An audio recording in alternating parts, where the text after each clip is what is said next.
You didn't see that. Hi guys, welcome to the live show with Dave's perfect timing. It's me, Mark Thompson, Tim Goodwin, and in the top right there we've got Dave today. Woo! Hello, Dave. Good morning. So, firstly, welcome back. And obviously, you've all been binge watching TV, so remember to throw a penny to your Witcher, or Valley of Plenty.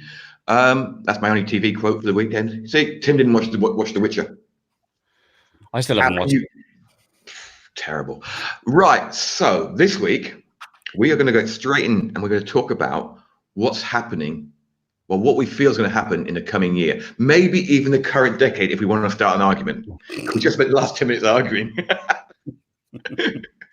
No, we spent the last 2 minutes, me and Tim, telling you you're completely wrong. That's not an argument. Pretty much it. Tim's been banned from the office because they reckon he's too disruptive. That's me. Yeah. And that's why Tim's at home today. I've got a cold, so I apologise in advance for snotting all over you. And Tim will probably snot all over you. I've got a cold, so I apologise. Kind of. Dave's really fresh and healthy because he takes lean greens every day. Today's the first day that I'm feeling good after 3 weeks of bronchitis and having to take antibiotics and steroids. Don't we just love Christmas and New Year? Whee! Right. Happy So, days. let's start off with Word. As most people use WordPress. We've already decided before we start that video's dead, audio's dead, email marketing's dead, webinar's dead, blogging's dead. Done. Ads are dead. Everything's dead. Everything's dead. New decade. We're going to start from the start from scratch again. Right. So, Dave, what can you tell us about WordPress for a start? What's coming up with WordPress and blogging? It's dead. Look, the thing about it is, and I think somebody once said this or coined this term: techniques, not tools.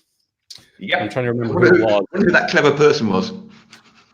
But if you think back, and we were having this discussion 2 minutes ago, if you think back to 2010 and the difference between, having a business that is essentially online, even though it might be a physical business like Tim has, nothing's changed. Everything is still relevant from 2010 that is today. It's just got new iterations or new versions or upgrades or, whatever. It's, nothing has effectively changed. And that's not just an online marketing thing. It's music, sport, entertainment. The way we process information has changed, but the need for information and content is still the same. So how we consume might change, but that need for information hasn't changed, won't change, will never change. Like 10 years ago, everyone, email's dead. Email's dead. Email marketing is dead as a dodo. It's not going to... Bullshit. It's still the most effective means of communicating with an audience. So how do you create an audience? Well, video. Yeah, YouTube. It's still YouTube. Facebook. We're doing a live now. Like, it took us 2 minutes to set this up once we got audio sorted out. But 10 years ago, it was just way more difficult to do something like this. But you got a few cameras together and then you produced a video and then you uploaded it to YouTube. So it wasn't technically live, or it was more difficult, but it's still just content. So I think what really is changing in the WordPress space is just the bits and the bytes and the technology. It's a means of communicating your content and creating an audience. And it's just a tool. WordPress is a tool. How we use that tool is going to change. Like, we've moved in the last 12 months away from what most people would understand WordPress is to this sort of Gutenberg blocks. But if you've been using Beaver Builder for any amount of time, blocks are basically, in layman's terms, the same thing. It's just the way we put that information in front of our clients. When somebody loads up Chrome or Firefox and looks at your website, the fact that the back end technology has altered a little bit over the last 5 years doesn't matter to your audience. Your audience is looking for you to provide good content and epic content, and how they consume that is down to them. You just got to be careful to make sure that you can provide it in a way your audience wants to. Like, my wife uses YouTube and Pinterest more than anything else. I don't even know the last time I went on Pinterest. Like, I mean, I'm not that audience. So I think the way you provide content to your audience is going to change, but that's a technique, or that's a tool, not a technique. The techniques don't change. Good, epic content, build an audience. Somebody said that to me this week as well. Build an audience. That's it, really. It's nothing's changing. We don't have to freak out. I mean, I don't know, Tim, was it about 3 months ago everybody was freaking out about using webinars on Facebook? You know, sending ads, Facebook ads to webinars. That's not changed, really. You know. No. Yeah, see, The people thing don't. is, the thing is like, if you think back to our dear late, not so late friend Dan Kennedy, he's still alive, isn't he? The not so late Dan Kennedy has always said media market message match, and it's like he's been saying that for like the last 30 odd years. It's still relevant today. It's just the media that we're actually using changes. The message is essentially the same thing. It's just the delivery of that message might be different. The market is essentially the same, but they just change around and move around a bit, and they use different medias and they accept different messages at different times.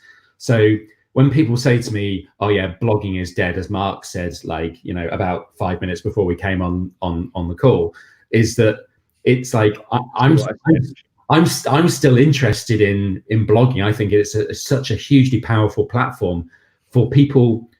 You know, I spent most of last night looking at foodie blogs, okay, because I've been looking through lists of different foodie blogs, what their stats are, the traffic that they're generating and stuff like that. And I was looking at some of them and going, I have never ever heard of this blog, yet it gets 1 million views in the UK every single month.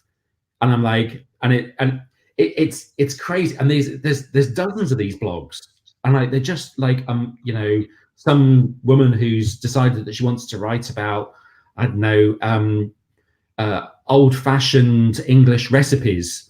Somebody wanting to do, like, you know, English puddings. Somebody else talking about veganism or flexitarianism or whatever the latest ism is. You know, it's I love it ism. But they're generating a huge amount of audience. It's like the one of the dessert blogs that I came across. It was all about desserts, and it hasn't had any new content for the last 3 years, yet it's still generating 10,000 visitors a month through organic traffic from Google. Now, you can't tell me that blogging is dead when that still happens today. So it's funny, actually, what you've just described is niching down as well. Like you're looking at very niche blogs that are successful. So it's not generic niche, but it's like, I mean, 10,000 here, 100,000 there, 1 million people here. It's exactly my point. Is that if you focus on a niche, or it's like we said, build an audience, but an audience is very particular around the subject, and that's when fandom kicks in. When people are fans of a blog, it's because of the niche and then the content that blog writer provides. So this whole idea of building an audience is around the idea of fandom or niching down. And like you said, you were looking at as specifically a dessert blog, but I know there are vegan dessert blogs, and there are, you know, and there are gluten-free dessert blogs, and then there's you know, no sugars, no grains, keto dessert blogs, and you know, dedicated totally, and you niche down, but that's still millions of people per month. But like you said, SEO is going to die, isn't it? Isn't that dead? Actually, yeah. You know, SEO as we know it, like 5 years ago, died. We've buried it 6 or 7 times in the last 15 years. Exactly. But SEO still exists. SEO is still important, and understanding even just the basics of like proper sort of structure of your WordPress site, the speed that the site works at, focusing around a particular niche, as we've discussed, that's still as relevant today as it was 10 years ago with SEO. So those things don't change. It's just that, you know, Google's fine tuning of the algorithm and, you know, fettling here and there and stopping all of the shady shit with, you know, people who create, you know, a million blogs with spun text. You know, I don't know anybody who would do that, Mark Thompson. No, nobody who would ever have done that, mate. That kind of shady shit has gone, you know, and thank God for that. You know, to a certain degree.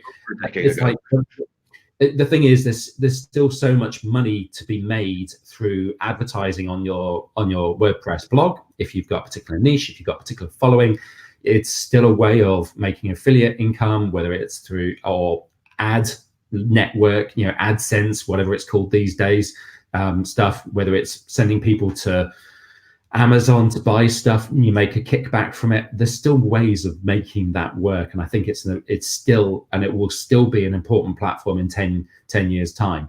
So, you know, Mark telling us before we came online that blogging is dead, I think is, you know, there's a certain audience. There's a certain audience of people who love blogs and love reading blogs. Let me, as you keep on going on about this, let me defend myself. Yes. My view was at the end of the decade, like, so when we get to 2030, blogging will be completely and utterly different to what it is now. Mm-hmm. It's all about being multifaceted, and it's getting more about being multifaceted. So that woman who's got the dessert blogs, right? A lot of people coming up now, right? So when we were growing up back in the day, we consumed everything through newspapers, magazines. So we are used to reading. Okay, it's the natural way for us to absorb information is through reading. Okay, my daughter's generation, they had a lot of social media, MySpace. Okay, they did a bit of social media. They didn't have video. The current generation, they've got social media, they've got video, so their way of absorbing information is through a screen, right? Not necessarily reading. Okay, that's taken out of it for a lot of people. They prefer to watch video. So if you've just, in 10 years time, if you've just got a blog, your audience is going to shrink to people who naturally read the blog. And that's why that's my whole point of view on this. But the thing is, the same could be said about email and email marketing, and the way that, you know, to kind of give a broad kind of viewpoint on all this rather than just talking about blogging. It's like 10 years ago, people were saying that email marketing is dead, and yet today still it's my biggest revenue source for either new customers or existing customers to buy from us. And it's like people say, oh, but nobody reads emails anymore. They use Messenger. Okay, whatever. But it's like, and you say that, you know, people won't take the time to read those emails. Yet Mark Thompson sends an email every day, which is a great big long screen of text. And it's like, he understands that his market, his audience read emails and buy from emails, which is why he sends an email. So, and it's the same with blogs. It's like there will always be a certain group of people who read the content on blogs. But you're right, there is going to be a multifaceted element to that. And bloggers who have a YouTube channel or a podcast, or like their social media, their Instagram following, or whatever it might be, or their TikTok, whatever you do with TikTok thing. You know, it's great to have that multifaceted approach, but only if your market is actually there. And that's the important bit. But the thing about TikTok, right? So people like Justin Brooke and Frank Kern and everyone like that been talking like, you got to get on TikTok. No, you don't. If your audience is 14 to 18-year-olds, great, get on TikTok. We said about Facebook 10 years ago. We were like, oh yeah, but like it's only kids who are on Facebook. It's only people who are at college who are on Facebook. It's naturally move from one new best thing to next new best thing. Yeah. Right. So kids are moving into TikTok and Snapchat and stuff like that. Well, that's what I heard. I heard last year Snapchat was massive for teenagers. Massive. Yeah. I thought Snapchat was dead. I thought it was gone with the dodo. Honestly, it's just not on my radar at all. I remember like 3-4 years ago, everybody's profile picture on Facebook was a bloody Snapchat QR thing. And I was like, oh God, here we go. Everybody wants you on Snapchat. In my world, it is Facebook, bit of WhatsApp, and bit of Instagram, really. And that's it. And I'm not on Twitter at all because it's just friggin' annoying, right? Everybody's got a crappy opinion. You just get angry. So I don't go near Twitter anymore. But the one consistent thing every single day that happens is I open up Gmail every day. And it's there, and I read my emails, and I know fairly quickly whether I want to read my emails that somebody sends me, or am I on their list because I want to see how they do their email, all that kind of stuff, you know. So you're right. It's like email is the consistent thing across all of these platforms. You can't create a Facebook account without an email account. You can't create a Instagram account without an email account. You can't get a bank account. You can't get a job. You can't, do so much of your day-to-day life without an email address. Everybody has an email address, and that's why email for me is still hugely powerful. And I look at, this is the interesting thing though, and I look at my email stats and I go, okay, I send an email today to my main customer list and I'll get a 27% open rate roughly. I do a resend to people who didn't open the first time and I get another 15, 16, 17% of people opening, which is fantastic. So I'm getting roughly around about 40% of my list opening. The thing that keeps me awake at night is, what about the other 60%? And I go, okay, so there's so many different other mediums of reaching those people. And lo and behold, sending somebody a letter through the post or a postcard is still one of the most effective methods of reaching as many people in your list as humanly possible, which is going back to our good old, not so late friend, Dan Kennedy. He sends direct mail. It still works. People still run adverts in newspapers. It still works. So the TV the other night, Tim, and an advert came up for this new app where you upload a photograph and they convert it into a postcard and send it out the next day. I was going to go, I have to tell Tim about that because that's perfect for you. Yeah. You can just create a different image for Lean Greens every week and just send the postcard out to people who you've lost contact with. Yep. And we do. And this is the mad thing is like people go, okay, how do you reactivate old customers? And it's like, well, we send them emails, but we send them letters as well and postcards and all sorts of other stuff to try and encourage them to come back to us again. So I've got a client who has customers that are on a 2-year cycle. So they buy something from them and then it'll be 2 years before they come back and get the next one. And what he does is he keeps a database, and every month at the beginning of the month, he goes back 2 years on his database and he finds that month's customers from 2 years ago. And he has a postcard, and the front of the postcard is the most garish orange pair of running shoes you've ever seen in your life on a white background. Like, it just sticks out like the sorest of sore thumbs when you look at it. And on the back is, hey, it's been 2 years. How you getting on? Don't forget, it's about now that you should be coming back. And that's it, right? It's just, and what does it cost? A stamp. Yeah. That's it. Like, I mean, in fact, the postcard costs less than the stamp because you're buying 2,000 at a time.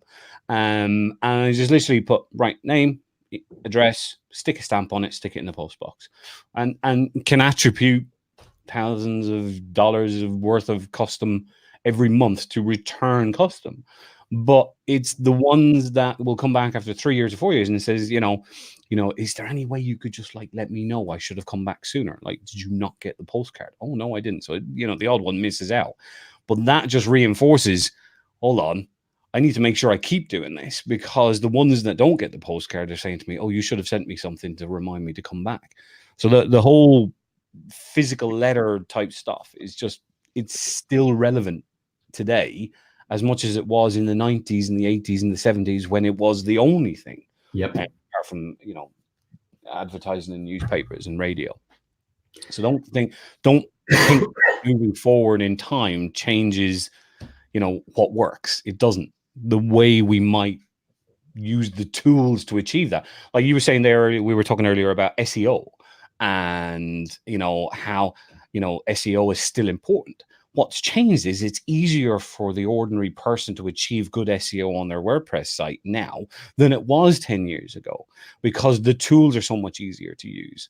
So it's not that the marketing method has become obsolete or changed, the way we achieve that result has become easier. So we can do more with the hours that we have in the day, but also it's become cheaper to get other people to do it for us. Yep. This gig economy is one of the benefits of the last 10 years.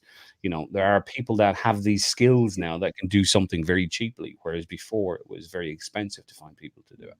Actually, there was a it's just a reminder, it's slightly off topic, but actually quite interesting. There was an advert that got basically banned by the Advertising Standards Authority this week for the company People Per Hour. Now, if you might have used People Per Hour before, basically you can hire people like for that hour. Yeah, so it's like a Fiverr thing, but it's anyway. This company had ran an advert in the Tube, like in the London Underground, and it basically had a picture of a successful looking female, and it basically says, "You do girl boss, we do SEO," and it got banned because because of the phrase girl boss. And even though that girl boss is actually it's a brand, there's a brand, there's actually a book about girl boss and all this kind of stuff, but people took offense at it. Anyway, somebody wrote in the comments, or like an Instagram thing, basically saying, surely better copy would have been, you do CEO, I do we'll do with the SEO. That would have been brilliant copy. And I'm like, my God, hire that woman. That is genius. That's genius copy. So, anyway, the point is that, gig economy is got to that point now where it's become common knowledge to hire somebody from People Per Hour. We don't need to go to some weird website hiring somebody from the Philippines anymore.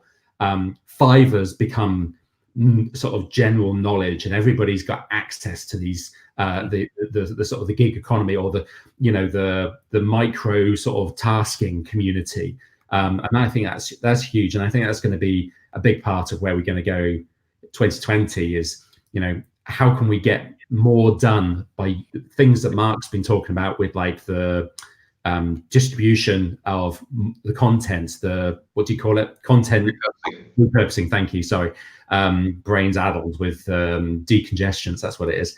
I became familiar with the term for a job description of a slasher over Christmas. I don't know if you've heard this. Yeah. But basically, people now have SEO one skill or one job. They're having multiple. So I am an SEO expert / copywriter. So it's they're packaging up 2 or 3 different freelance skills to create a 40-hour week, so that you're not going to provide yourself with a living just doing copywriting or just doing SEO or something.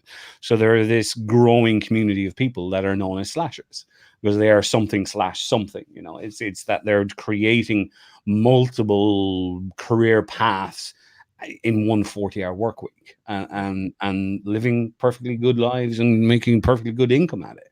Yeah. I mean, I'm even considering myself as one of those.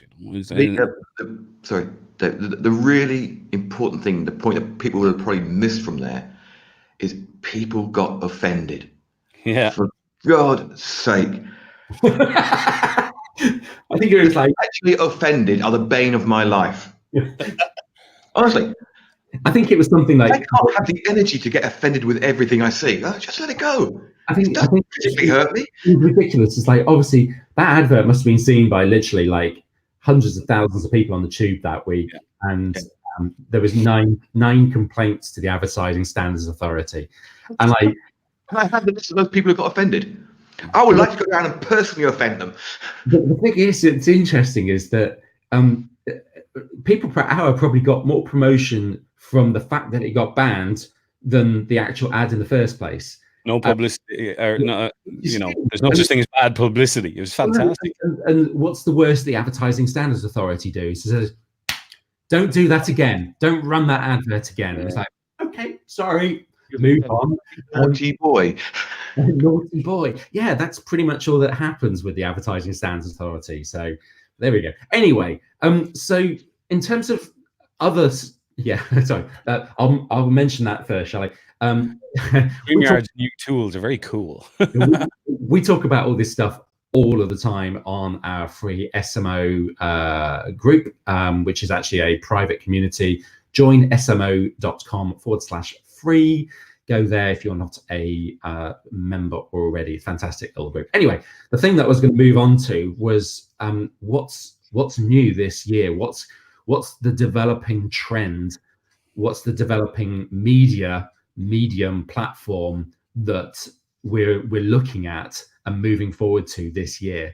You know, what's exciting you in the marketing world this year? I'll start with Mark. Sorry, I was just looking to read the comments. I was ignoring you. Oh, well, Dave was listening. I'll let Dave answer that one then. What's new? Two things. There's these brand new platforms that I'm really excited about. It's they're called YouTube and podcasting. Yeah. I think they're just gonna, like, I mean, I don't know if you've heard of them, but they're really gonna take off this year. And become mainstream. Sorry, we were just somebody now. Postal delivery. Well, the thing about it is, every couple of years or every 3 years, we get this cycle of, oh, video is about to go mainstream or podcasting is about to go mainstream. And what's really happening is the people that like it are just getting that little bit older. So they're, a couple of years younger than them are already used to it. So we just say, oh, there's more of it. No, it's just the people that are at the top that are older, that don't give a shit. They're moving on, or dying, or passing. It's just the generations are moving forward that little bit. But so this thing that I actually, the first podcast I ever did was in 2005. Actually made a podcast and put it out into the world. And the first video I ever did was pretty much about a year after YouTube. Now, the problem is I haven't been consistent. I've been very bored. I've been consistent about producing content, but this stuff's been around for ages. But what's happening now is a lot of real companies, not just marketers that are jumping on the, I'm interviewing someone about, business stuff, because we live in that world. We think that's all the podcasts that are out there or the video channels that are out there about marketing stuff. They're not. I went down a bloody rabbit hole of woodworking over the Christmas holidays on YouTube. Oh my holy Jesus, you should be. An unbelievable amount of guys in their own garages, in their own workspaces, creating videos and podcasts and communities and memberships and everything about simple jobs that you can do in your own garage to create very small woodworking tasks. And I'm not talking about your grandfather just using a lathe to create those bowls you put potpourri in. I'm talking about chairs, desks, furniture, really great looking stuff. Well, these guys are getting 100, 200, 300, 400,000 views per video within a couple of weeks of putting these videos up. They're making a fortune. They're actually making a living by producing content. So YouTube, as a means of teaching, educating your audience, it's the same with podcasting. If you look at YouTube and podcasting as a means to sell, you're going to fall flat on your face. What YouTube and podcasting are a means to educate your audience in two ways. One, about your product and service, but not in a sales way, but in how this benefits you. We talk about benefits, not features, when we talk about bullet points and copywriting. It's the same about podcasting and YouTube. It's not about the sale, it's about the education. And secondly, you're educating your audience about your expertise, because if you're in front of them saying, this is how this works, you're proving that you know what you're talking about. You know your SH1T, and we got PG on this. So you can actually become. We haven't. So you're actually, you're using YouTube and podcasting as a means to educate your audience about the product or the service or whatever you do or how you do it. Show them how, sell them. What is it? Show them why, sell them a how, or you're selling the means of doing what you're teaching them is necessary. But this is not about marketing. This is about anything and everything. Lawn care, cleaning products in your house. Like, holy moly, the amount of bloody, how to clean your house using lemons. Well, they're sponsored by cleaning products companies. They're a means of educating your audience about how to use their products better, things like that. So this is not just about marketing in terms of YouTube or podcasting. It's about building an audience, educating your audience, and showing that audience that you're an expert, and then they will become fans. And once they become fans, you've got an audience. And once you have an audience, you can sell that audience product. And that's where the mistake of people starting YouTube channels, starting podcasts, is that they get into it thinking they will make money physically off those things. There are a few people doing that, but that's not really what you should be doing it for. You should be doing it to educate. So I think one of the things that Mark and I were talking about before we actually came online was to do with there's a documentary on the BBC about Geraint Thomas, the Tour de France winner from 2018, and they were basically following him during the 2019 Tour de France. And one of the things that he was doing with one of his teammates, Luke Rowe, was of an evening they were doing a podcast. So every evening after like they finished racing, they would do a podcast, and like all they were doing was like they had 2 microphones and some kind of method to record the actual thing at their mobile phone, and that was it. That's all that they were doing to create a podcast. Now, I don't know whether they were videoing it as well at the same time to create YouTube content as well, but ultimately it's like it doesn't need to be complicated to start a podcast, and Dave knows more about podcasting than any of us. But ultimately, you can go down the whole hog route of like, you know, fancy microphones and all that kind of stuff. But ultimately, all you need is some kind of way of recording your voice. And ideally, if you've got a microphone, I just use my fucking laptop, as you can probably tell by my shitty sound quality that comes through. Whereas Mark's, and yeah, there you go. Mark's got a fancy microphone. Dave's got a fancy microphone. It's a really good one. And do you know what they put? I'll tell you what. We didn't start out with fancy microphones. No. That's the point I was going to make. It's not a microphone. My first microphone was the little thing that comes with your earphones that you get with your phone, right? And then I got, there you go. And then I got an ATR 2020, about $60, right? The best microphone the world has ever produced for the money that it costs. And you can get it USB, you plug it in your computer, and bang, you've got a microphone. And that's it. And you can get one of these microphone stands, right? I don't know, I can't get it there now. So a little bit, right? You can get one of these microphone stands, right, that holds your microphone for about 15 quid on eBay, right, or Amazon. And that's pretty much all you need, right? Just stick it on your desk, bang, boom. So for about 60, 70 bucks, you can have the most pro going podcast setup, video setup for audio that you want. That there is Logitech C90 or C920. Yeah, same here. Microphone, like I said, ATR 2020, $150. The whole shebang. But the thing is, you're right? A content producer. Yeah. When I first started, it was difficult. Even when I started my very first live show, it was a nightmare using OBS and all this stuff and trying to drive it at the same time as talk. It was a nightmare. It's easy now. StreamYard. And anybody who uses StreamYard will tell you, this just works. Yeah. You fire it up and you carry on and it does everything for you. Microphone, you can actually use any microphone you want. If you've got a Mac, and it might be on PC now, I'm not sure, a tool called Krisp, KRISP. It gets rid of all the background noise. So I can go like that. I'm not sure that probably didn't come out. Nobody would hear me clap, right?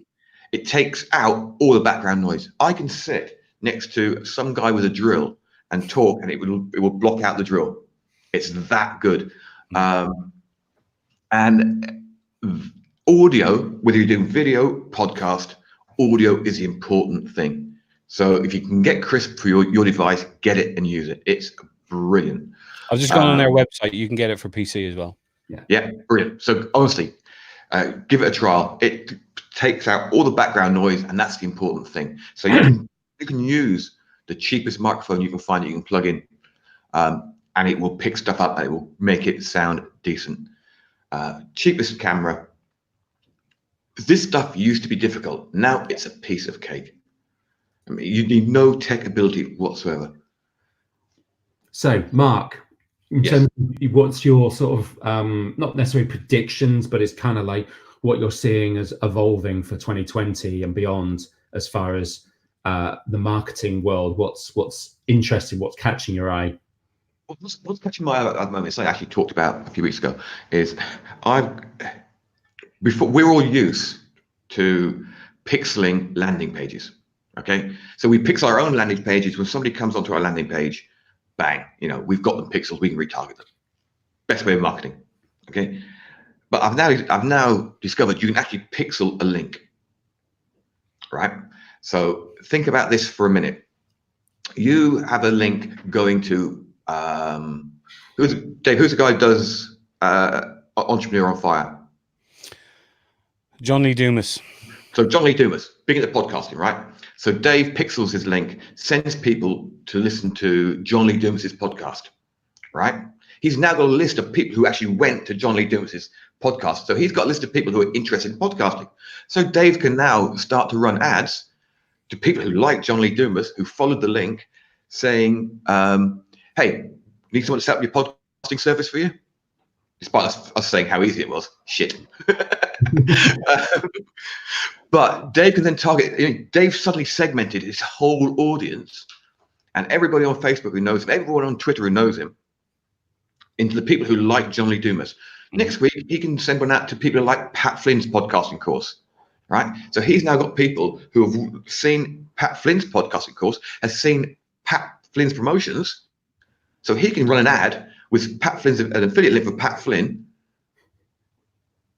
and make sales, or his own alternative version of Pat Flynn's course that he's done himself. That's half the price and twice as good.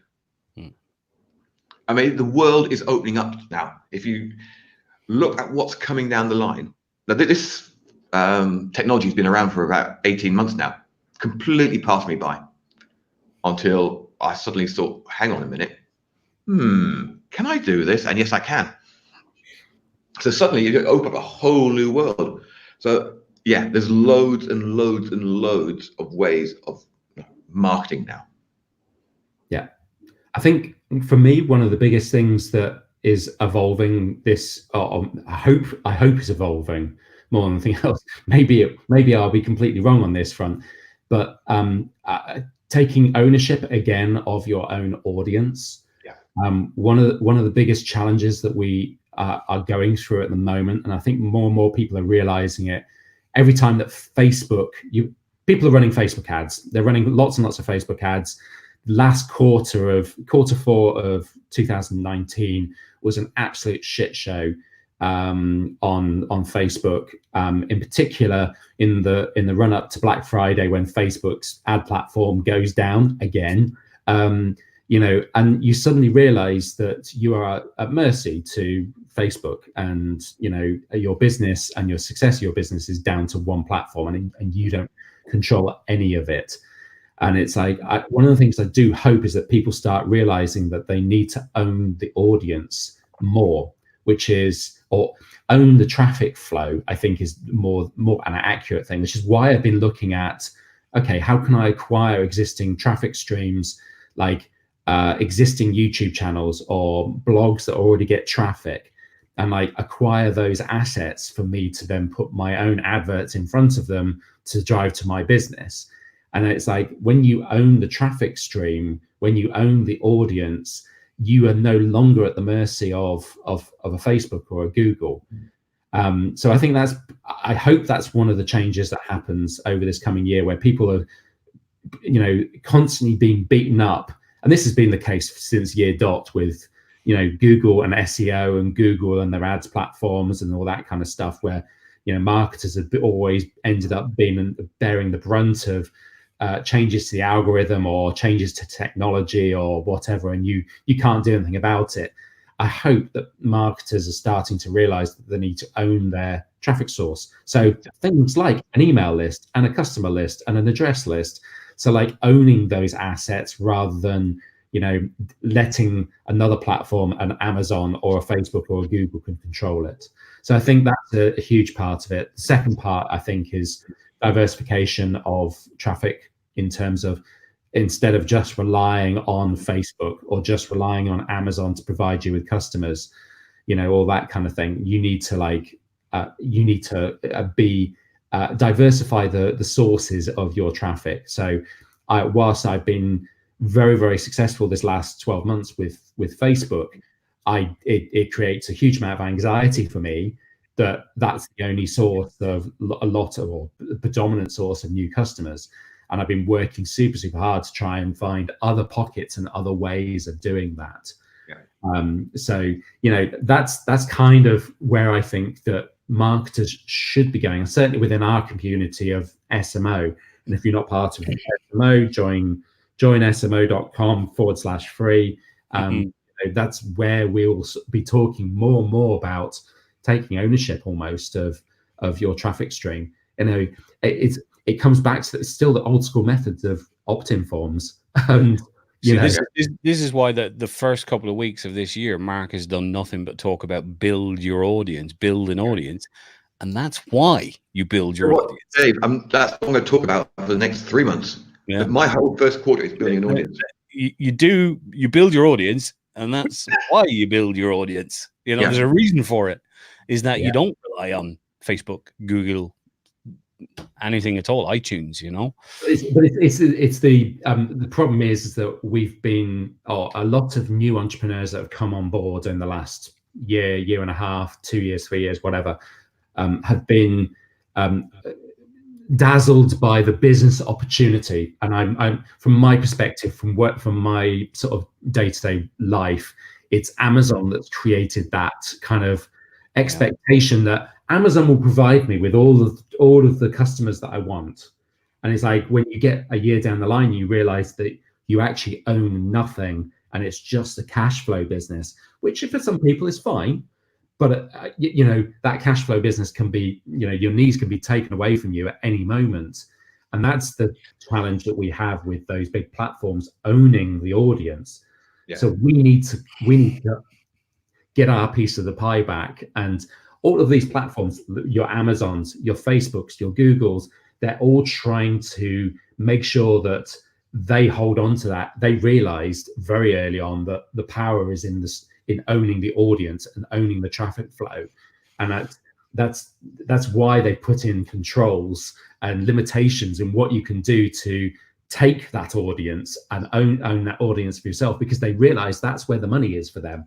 So the more that we realize that and understand it, the better. Then we can actually mitigate that by doing a podcast, doing creating a blog, running ads back to our website, and acquiring that asset, that audience as much as possible. But blogs are dead. Blogs are dead, though, dude. There's no reason to have a blog. The last thing you really want to do is to have a website and a blog and a means of collecting email addresses on said blog and said website, and educate your audience on your blog with the content that's on. Don't do it. There's no point in doing it. It's dead. Forget about it. Right. So let's just round up for the next 10 minutes or so. Okay. But actually, it's a funny point. Just one quick point there. What's the number one killer of real bricks and mortar businesses, Tim? What's the number one killer? And it's number one. Why do businesses close down? The number one reason is cash flow. It's like you said, it's cash flow. Yeah. And that's what Amazon and FBA and all those kind of stuff is about. Is you don't have your audience. So if you have an audience, and let's say you're a bit stuck for cash there, Tim, you put up a 50% off sale and send out an email, you got some cash. You can't do that on Amazon, because you're going to have to spend the cash to make the advert, and then hope somebody sees the advert and then clicks on your link and make sure. It is the madness that I see with Amazon. People go, oh my God, my sales have dropped. What do I do? It's like, good luck, buyer. You've got no means of being able to generate more business because you don't own the audience. Sorry. Yeah. Right. So to start to wrap up, this year you have got to work from January to December to reclaim your audience, get them on a list, get them on retargeting lists, get them on an email list. I mean, wherever you can get some data about your audience, get it and own it. It's not even, I think it's even just about like the data part. It's actually like, Dave has already talked about, it's building that audience. And in terms of the way to build it is to actually communicate with them. And the data's great, the pixel's great, but ultimately the thing that you need is the relationship with that audience. And you do that with your podcast, your blog, your social media channels, YouTube, whatever it might be. But you have to build that audience in a way that they feel comfortable with you as an individual. Pixel stuff is great, and I love like that ability to have a pixel list and all that kind of stuff. But it's the relationship that is really where, like, you know, rubber hits the road, and we really make good income from our lists, from our audiences. That Pixel does allow you to do that, though. So there's nothing. So this Facebook Live technically, but it's also on YouTube. It's also going to be the podcast. It's also going to be one segment of it, which I've got to decide on yet, which bit will be cut into a 2 minutes bit, and it will go out 100 times at different sites and stuff like that. It will become an article. So one section of this will become an article. Got to decide which. So someone say something interesting, for God's sake. Sorry. I mean, that. You want to talk about Brexit? Yeah, that's just come from us three sat. It's come from us three sat just chatting. And it's how good it would be if we actually rehearsed or something. But it's your first bit of content is a start. And from all those pixels, where people land on that, you grab data from the pixels. You can get them to come along to your next live show, or watch your next YouTube video, or read your next blog post, because you have, as Tim would say, reclaim the audience, own the audience. Yeah. And the funny thing is, it's no different to what it was in 2009. No. 2010. We sort of went away. We all sort of, everyone sort of gets distracted, and marketing is the same. You'll always get distracted by, no, I'm not necessarily the word ClickFunnels. You'll also get distracted by people marketing tools and new ideas coming up and messaging, using messenger bots. There'll be something there'll be video bots next. Personalized video messages delivered to you by a virtual Siri. Like bonjour. Yeah.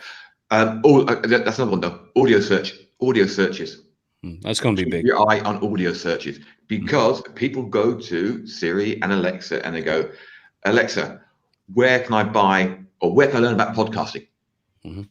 So if you have got, and this is where live shows and podcasts and video and audio content come into it, you know, if you can get ranking for that audio content and audio keywords just like you do on written keywords, then you're going to be in a good place, because Alexa and Hey Google and Hey Siri, sorry, oh God, here she goes again. Sorry, I didn't mean you, Siri, go away. I mean, they are going to bring your result up. So. Hey Siri, which is better, Alexa or Google Assistant? Well,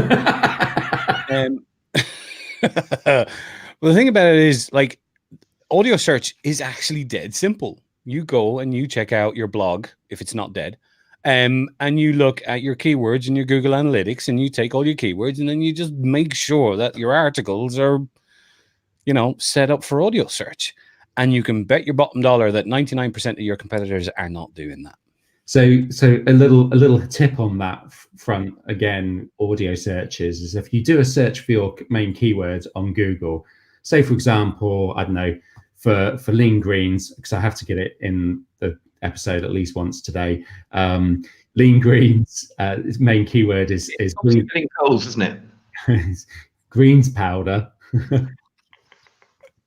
So like the main keyword is greens powder. If you do a search for greens powder, it will show you, there'll be a box of search suggestions, which are people also searched for, and it will say, it'll have a bunch of questions, like questions about greens powders, and it's like, answer those in your podcasts, your YouTube videos, in your blog post, because it's not dead, in your emails, in everything. If you answer those questions, and come back to the SEO thing again, it's like you are providing for that audio search, because those are the questions that people will have, and they'll be the questions that they're asking on their Google Assistant or Alexa or Siri or whatever it is.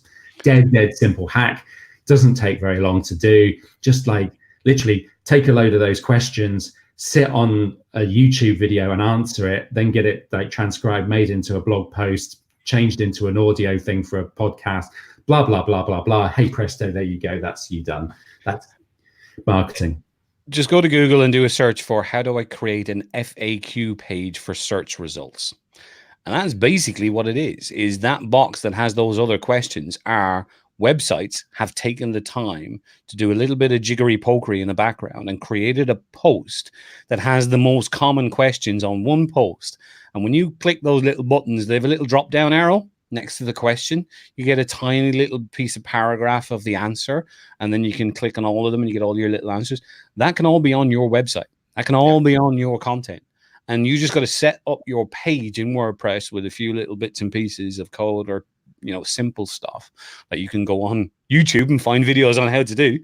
And it'll do it. And again, 99% of your competitors are not doing it. So it's open. You're answering the questions. And what's Google professing to be about? Relevant content, relevant search, relevant results for relevant search. And there's nothing more relevant than an FAQ. Yeah. No, I agree 100%, mate. Cool. So that's it. We dropped a knowledge bomb right at the end there. Not dropping this guys, one. Thank you for coming along and viewing live. Thank you for listening to the podcast. Thank you for viewing on YouTube. And just thank you. Just thank you. That sound like really. There you go. You're gonna the secret DVD now, is it? That sounded creepy. Right, we'll be back next week. No idea what we're going to talk about next week. Anyone got an idea what we're going to talk about next week? No, we'll figure it out about 2 minutes before we go. We'll figure it out at five. How to blog in 2020 again. Actually, I do have somebody lined up potentially for a call with us. Actually, that's a good point. If you know anybody who you want us to get on, or you'd like us to get on, just let us know and we'll get them on. Jurgen Klopp. No, I couldn't be bothered talking to him. Wouldn't it be weird if we actually did get him on? Oh, stop. To talk about marketing. Who's Jurgen Klopp? Manager of some like minor football team. All right. Liverpool. Right, guys. Now that Dave's swore at last, couldn't resist it. Thanks a lot, guys. Bye.